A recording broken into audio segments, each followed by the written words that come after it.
Iniciando mais um resumão de sexta, eu sou Cris Almeida, assessor de investimentos, e estou aqui toda sexta-feira para tratarmos de assuntos que fazem diferença no seu bolso. Hoje, 3 de julho de 2026, viramos semestre, pessoal, vamos com tudo.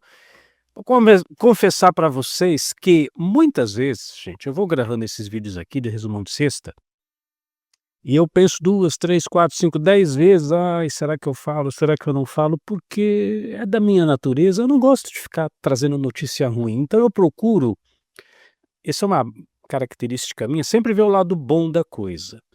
E quando eu não posso ver o lado bom da coisa, eu procuro então encontrar uma boa solução para aquela coisa que está ruim. E basicamente é o que eu tento fazer aqui. Às vezes eu apresento uma situação tanto quanto problemática, mas já trago uma solução possível. E eu queria que você tivesse esse espírito também, porque de fato a situação do nosso país, as coisas que nós estamos atravessando, não são das melhores. Mas a gente tem que ter essa mente positivada no intuito de, ok, não está bom aqui, o que eu posso fazer? Como é que eu posso fazer?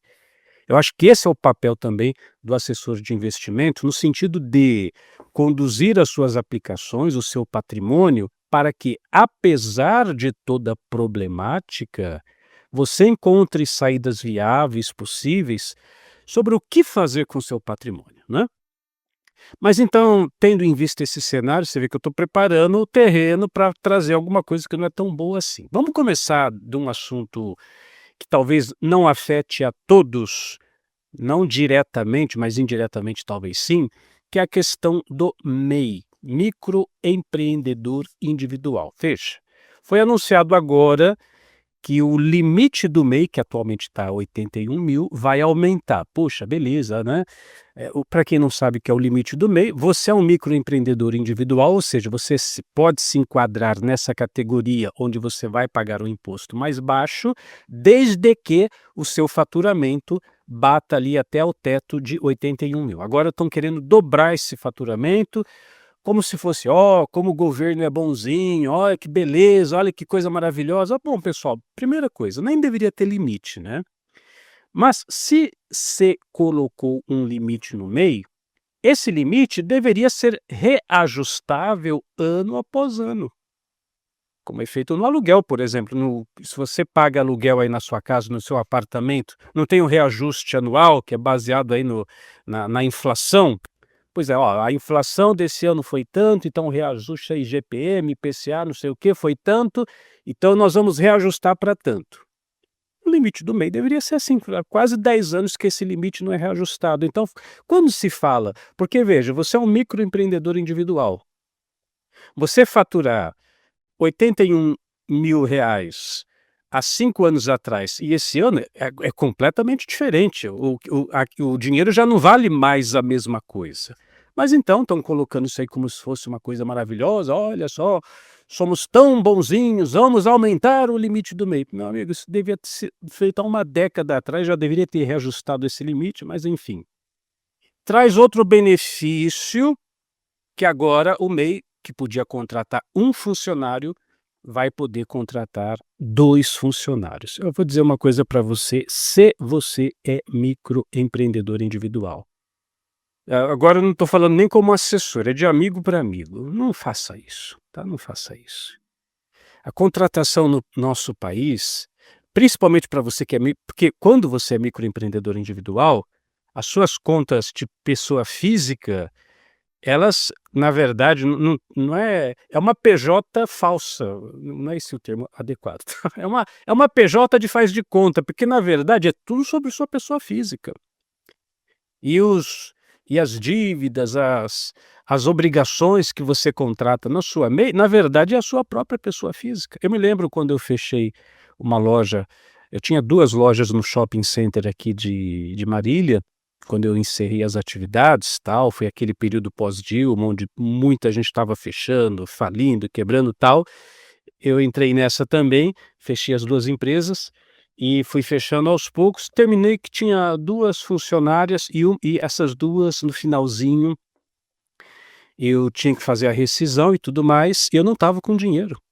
Eu estava com dívida no shopping, no fornecedor, na franquia e tudo mais.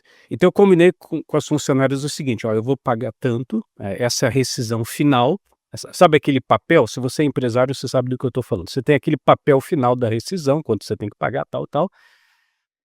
E eu falei: "Eu não tenho esse dinheiro, eu vou fazer o seguinte, eu vou parcelar isso aqui com vocês", eu não me lembro agora se foi 6 vezes ou 5, 6 vezes, parcelei assim, acho que foram 6 vezes. Vou pagar em 6 vezes, mas vou pagar tal, certinho, bonitinho. Então chegava na data, depositava na conta lá da funcionária, tudo mais. Fiz o último pagamento da rescisão, aí no dia seguinte a funcionária entrou na justiça do trabalho, né, com a alegação de que eu não paguei na data correta, tal. Enfim, aquela dívida que na época, tá, já faz um bom tempo, eu acredito que estava em torno de uns 3.200, 3.300, que era o finalzinho da rescisão, porque eu já tinha pago férias e tudo mais, faltava uns 3.000 e pouco. Foi para a justiça, sabe quanto que me foi cobrado? 68.000. De 3.000, não é que eu não paguei, 3.000 que eu paguei, só que eu paguei parcelado. Aí essa dívida se tornou R$ 68.000 na época, né, se fosse hoje, possivelmente seria mais.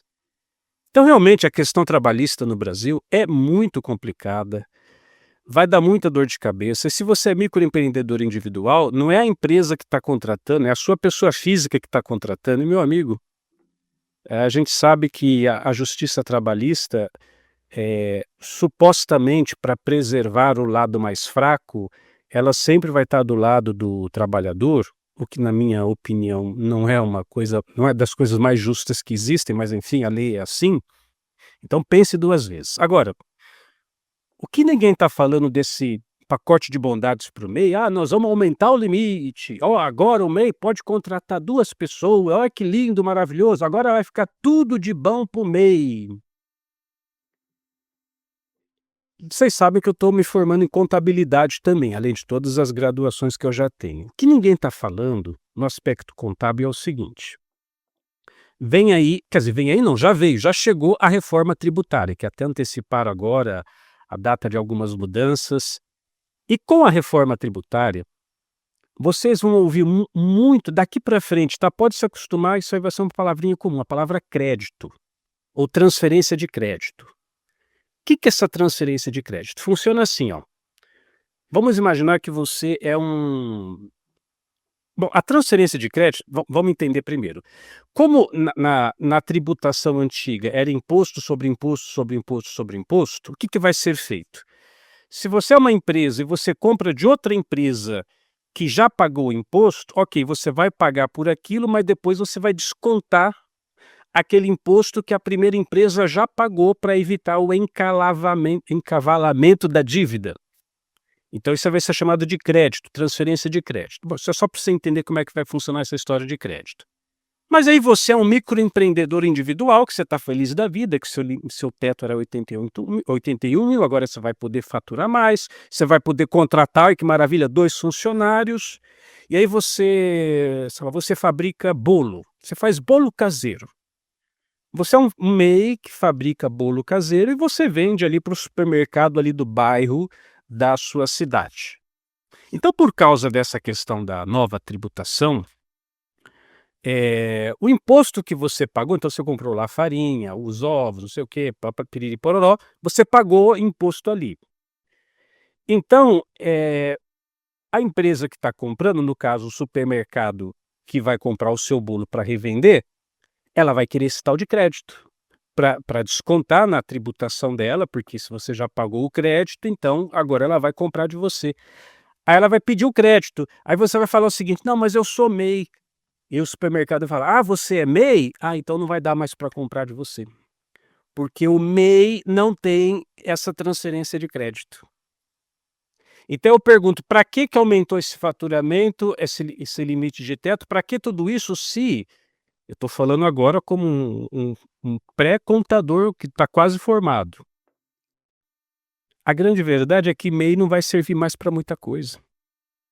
As empresas, inclusive empresas do Simples, tá, porque já são microempresas do Simples, vão ter que se adequar também a fazer uma tributação híbrida e não mais a tributação pura, como era no Simples, senão também não vai poder fazer essa transferência de crédito. O que eu estou dizendo? Resumindo, o MEI não vai servir para mais nada daqui para frente. Empresas que contratam de MEIs vão parar de contratar MEIs ou vão obrigar essa MEI a se tornar uma empresa de fato para que haja essa transferência de crédito. Então está se fazendo um grande alarde, não, nós vamos ajudar o MEI, ajudar o MEI, ajudar o MEI, só que esquece de falar que na reforma tributária o MEI não vai servir para grandes coisas mais não. Então, desculpe dizer, é uma baita de uma sacanagem que sinceramente dá até vontade de xingar, mas não vou xingar porque eu sou um cara educado, tá bom? Agora para o governo, inclusive nós tivemos nesse momento aí, né, de euforia da cúpula do Mercosul, o presidente esteve ali no Paraguai, e lá no Paraguai o nosso presidente disse que o Brasil está melhor do que nunca, a economia do Brasil está melhor do que nunca, ironicamente, né, porque é um período onde muitas empresas, muitas indústrias do Brasil estão desfazendo o polo industrial do Brasil e estão instalando as suas indústrias no Paraguai. Não é uma, não são duas, não são três, são dezenas de empresas que já migraram para o Paraguai. E o nosso presidente vai lá no Paraguai, nesse fórum, nessa cúpula, e fala que a economia do Brasil está melhor do que nunca. Eu já expliquei aqui que a bomba fiscal do Brasil, a bomba fiscal é o governo gastando mais do que ganha. Arrecada, arrecada, arrecada, arrecada, e nunca na história do Brasil se arrecadou tanto impostos como tem se arrecadado atualmente, mas nunca se gastou tanto como tem se gastado atualmente. E eu até citei o pacote de bondades, palavras aí do nosso presidente, que ele disse que vai fazer o diabo para ganhar essas eleições, então benefícios e oferecendo empréstimos e mais benefícios, abrindo a torneira do dinheiro. Qual que é o problema? Esse dinheiro vem da onde? Do seu bolso, é isso mesmo, o dinheiro que sai do seu bolso, dos impostos que você paga. Isso dá condições do governo fazer o seu pacote de bondades e mais bondades, e injetar dinheiro, o empresário sendo sufocado com imposto e taxa, imposto e taxa, e imposto e taxa, e não aguentando mais. Mas o Brasil, de acordo com as palavras da presidência, a economia está melhor do que nunca. Não é o que a gente vê quando vai no supermercado. Não é o que a gente vê quando vai abastecer o carro no posto de gasolina. Não é o que você vê quando você vai numa farmácia ou em qualquer lugar. Aliás, falando de imposto, isso realmente é uma coisa. Aí sim entra uma preocupação, que eu vou trazer a solução. Agora o governo decretou o aumento de imposto, mais um, né, dentre os vários. Decretou aumento de imposto sobre fertilizantes e defensivos agrícolas.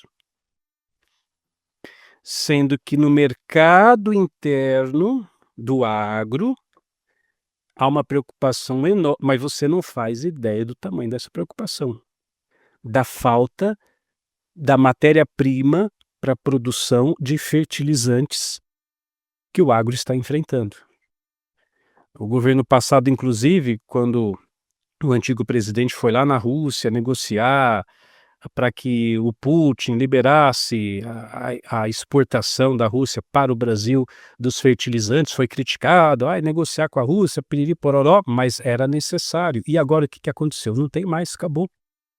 Inclusive a bancada dos agricultores já foi lá no Ministério da Agricultura avisar, olha, não tem mais fertilizante, a produção já para agosto, que mês que nós estamos? Julho.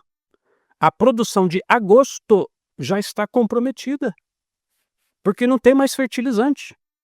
Então o que o Itamaraty está fazendo? Está ligando aí para as embaixadas, correndo atrás, entrando em contato com vários países para tentar comprar fertilizante, porque os países que têm não estão vendendo mais. Os Estados Unidos falou, não, primeiro America first, primeiro nós, primeiro fertilizante. Os Estados Unidos é o maior produtor de alimentos do mundo. Você achava que era o Brasil, não, o Brasil é o segundo. Por enquanto, por enquanto. A China, mesma coisa, não, a gente está com falta aqui, primeiro o mercado interno, se sobrar alguma coisa a gente até pode pensar em exportar. Então, há uma preocupação grave, não é grave, é gravicissíssima, como dizia o Chaves lá, gravicissíssima de falta de fertilizantes. E a solução? O governo aumenta o imposto sobre esse produto, que já está em falta. Essa vai ser a solução. Então, isso é um dado adicional, a capacidade produtiva do país, ela vem regredindo, ela está atingindo níveis equivalentes ao Brasil de 1950, a capacidade produtiva. Porque as empresas não crescem mais, as empresas no Brasil diminuíram. As indústrias ou estão fechando, e olha, eu até pensei em citar nomes aqui, mas são tantas empresas que estão fechando, fechou a empresa tal, a Açaí, esses dias atrás, demitiu não sei quantos mil funcionários. Parece que a Toyota fechou ali em Indaiatuba, se eu não me engano, né? Fechou também uma fábrica, não sei qual outra fábrica fechou, outra foi para o Paraguai. Então, as empresas no Brasil não crescem mais, elas estão regredindo. A única coisa que vem segurando o Brasil é o agro. Agora, o agro vai enfrentar gravíssimas dificuldades, porque a produção de agosto em diante já está comprometida, porque não tem fertilizante. Aumentou-se a taxação, os impostos sobre produtos agrícolas para produção. Não bastasse isso, né? Gente, eu realmente não sei onde é que isso vai parar. Existe aí a previsão do Super El Niño, é uma previsão, tá? Não estou dizendo que vai ter Super El Niño, mas os meteorologistas, os caras entendidos no assunto estão dizendo que o El Niño que vem aí, nessa virada de ano, 2026 para 2027, vai ser um dos maiores já registrados na história, onde nós vamos ter estiagens secas muito graves na região norte e nordeste do país e chuvas e alagamentos na região sul. E aí isso aí prejudica enormemente o agro. Então, é uma problemática complicada, é um ano político, governos tentando se manter no poder à custa de medidas populistas, e setores da sociedade inteiros, indústria, agro, sendo altamente prejudicados. O que a gente faz? Bom, isso não é recomendação minha, tá? Eu já falei isso. Cris Armênio, o que eu faço? Eu estou aí aplicando, estou com o meu dinheiro investido, o que a gente faz? A recomendação atual dos analistas é a dolarização, ou a internacionalização do seu patrimônio. Então, se você já tem uma conta sob minha assessoria, possivelmente nós já conversamos sobre isso, você dolarizar uma parte do seu patrimônio, começar a fazer investimentos não só nos Estados Unidos, agora nós temos também os ETFs irlandeses, cujo benefício é uma taxa de imposto ainda menor do que nos Estados Unidos, mas é você, de fato, dolarizar uma parte do seu patrimônio. Se você tem 100 mil, deixa 30, 40, 50 mil dolarizados. Você tem 1 milhão, deixa 300, 500 mil dolarizados. Você tem 10 milhões, deixa 4, 5 milhões dolarizados. Deixa uma parte do seu patrimônio fora, porque, de fato, é uma situação complicada. O Brasil ainda vai... é só o comecinho do ano eleitoral, hein? Tem muita coisa ainda para vir, para acontecer. Então, uma das recomendações, não minha, repito, dos analistas da XP, é você dolarizar uma parte do seu patrimônio para segurar o baque que está vindo. Porque a situação, de fato, é complicada, é delicada, mas nós temos saídas, nós temos o que fazer, tá? E como eu sempre faço, está aqui meu telefone, 14 991 256 123, é meu WhatsApp, você pode mandar mensagem para mim. Se você já está sob minha assessoria financeira, Certamente nós já falamos sobre isso, e acesse também o nosso site capitalerenda.com, onde eu deixo ali as informações mais atualizadas, calculadoras financeiras, para que você possa fazer uma projeção futura de como está o seu patrimônio hoje, para quanto vai o seu patrimônio daqui para frente, daqui 5, 10, 20 anos. Capitalerenda.com, é só você acessar e você terá acesso a todo esse material. Eu sou o Cris Almeida, sucesso e prosperidade para você. Meu sonho de viver de renda. Tem um plano ou é só um sonho? Quem cuida do meu dinheiro sabe o que eu quero fazer com ele? Investir bem começa com uma pergunta: onde você quer chegar? Na XP, você cria um planejamento financeiro ao lado do seu assessor. Uma estratégia que segue seus objetivos e transforma as decisões de hoje na vida que você quer viver amanhã.